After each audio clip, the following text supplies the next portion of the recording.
back to Tales of Olympus, the podcast where myths come alive, legends walk again, and we travel back to a time before time. So, I did say that we were going to talk about Percy Jackson in some of our episodes, but today we're just going to start from the beginning. Before the mighty Olympians ruled Mount Olympus, there was an older, more ancient generation. Yes, you guessed it, the Titans. In the beginning, there was nothing but chaos, an endless void. But from chaos came the first beings, Gaia, the earth, Uranus, the sky, Tartarus, the deepest pit of the underworld, and Nyx, the night. Gaia and Uranus became the first great pair, and they gave birth to many children. The Cyclopes, the Hecatoncheires, well, I think it's pronounced like that. They're also known as the 100-handed ones, like in Percy Jackson, Briarees. Okay, back to the topic. And the most powerful of all, the 12 Titans. So who were they? Let's meet each of them, the original gods of Greek mythology. And you've probably heard of this one. Yep, it's Cronus. He was the youngest, but the boldest and strongest of all Titans.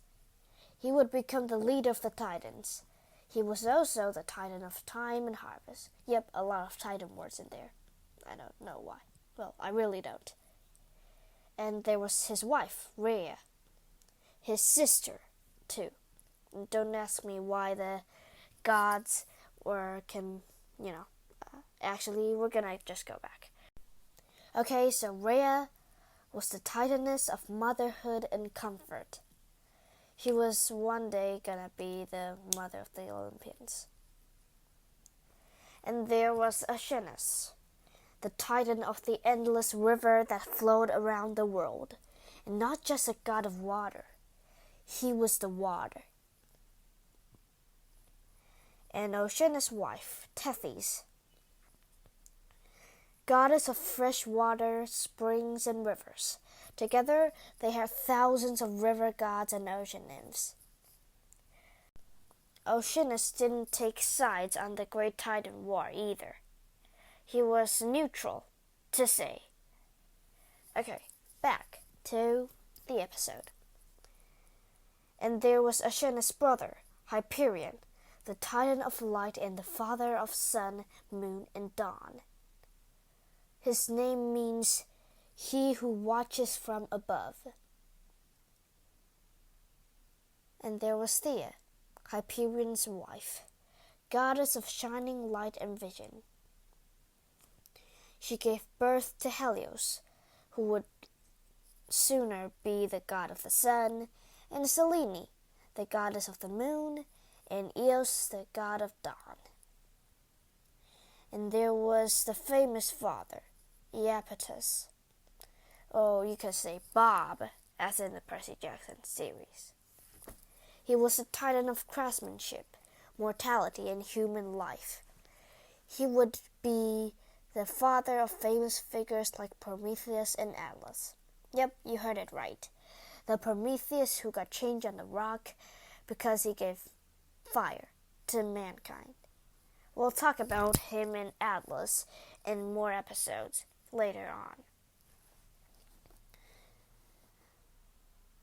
You see those scales you see in courtrooms today?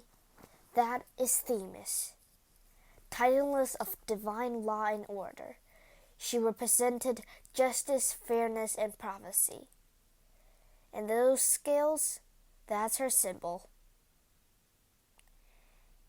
And the Muses, their mother was Mnemosyne, the Titaness of memory. She knew everything and gave birth to the 9 Muses, goddesses of art, music, and stories.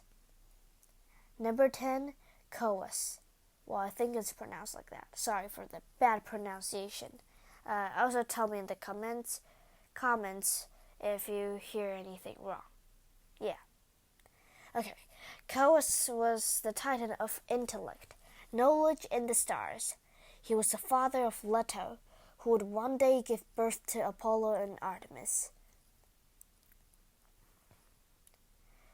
And Phoebe, Coeus' wife. She was the Titaness of moon, prophecy, and radiance. And then, last but not least, Creus, the most mysterious of Titans. He was associated with constellations, leadership, and the heavenly order. These 12 ruled the world with strength, wisdom, and power, long before Zeus, Hera, or Poseidon were ever born. But their stories begin in pain. Uranus, their father, feared his children. He hated the Hecatoncheires and Cyclopes, and he banished them into Tartarus. Yep, Tartarus existed. He was one of the primordial gods. Okay, back. So, anyways, he threw them into Tartarus. Gaia was understandably in pain. She loved all her children. Now they were trapped, suffering alive inside Tartarus. So Gaia came up with a plan. She created a blade, a sickle forged of adamantine, sharp enough to cut the sky itself. And she said to her Titan children, "Who among will you rise and punish your father?" Only one stepped forward, Cronus. Cronus, yup, the youngest of Titans, that Cronus. One night, Uranus came down from the stairs. Cronus was waiting, hiding in the shadows. And when the moment came, he struck. With Gaia's weapon, Cronus cut down his own father, separating the sky from earth forever. Uranus fell. His reign was over. But as he vanished, he cursed Cronus. "Just as I have fallen by your hand, one day your child will do the same to you." Cronus laughed. He thought he was safe, but the prophecy had already been spoken. After Cronus defeated Uranus, he became the new king of the cosmos. He and his siblings ruled over the universe. There was the time of peace, balance, and golden light, the golden age. There was no war, no suffering, no hunger. Mortals lived freely under the calm reign of the Titans. But beneath all that peace, a storm was forming. "The world belongs to us now. The sky, the sea, the land. It is ours to shape," Cronus said proudly. "My love, you have the crown, but you do also carry the fear?" Rhea asked. "Fear? I carry power," Cronus replied, pausing. Oceanus wisely said, "Power fades, brother, just like the tide. Even you must know that. I will never fall like her father did. I will never allow it." Cronus remembered his father's curse. "One of your children will overthrow you." The world haunted him like a shadow behind the sun. So, when Rhea gave birth to the first child, "She's beautiful. I named her Hestia. She glows like the hearth, warm and gentle," Rhea hopefully said. "Give her to me," Cronus said coldly. "What? But she's our daughter." "She is a threat."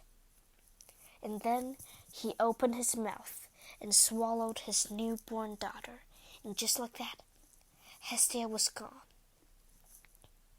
"You, how could you?" "I'm protecting the future, our future.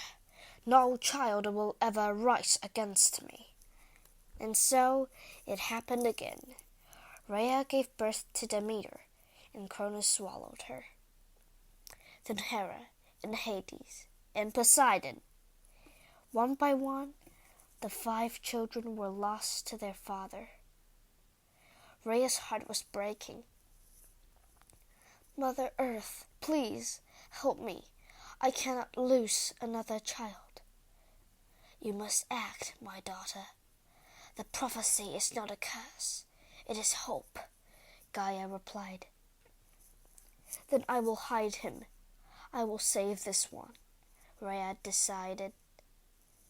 When Rhea gave birth to her 6th child, she did not bring him to Cronus.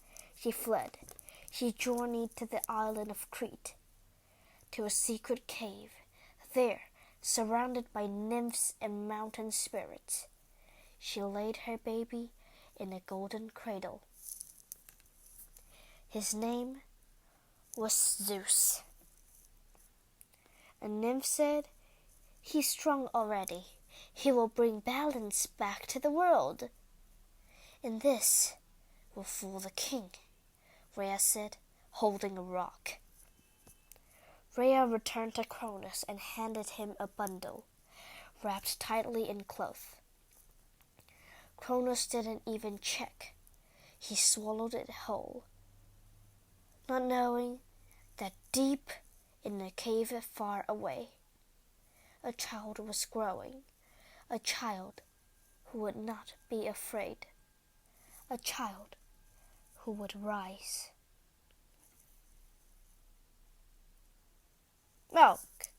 Sorry guys, we're running out of time in this episode. So in the next episode of Tales of Olympus, Zeus will grow stronger. The Titans will grow worried. And the battle that will shape the world begins. The Titanomachy. See you guys again next episode. And also leave a 5-star review for us. Thanks! Also, our podcast is now available on Apple Podcasts. Just search Tales of Olympus and you'll see us. Thanks!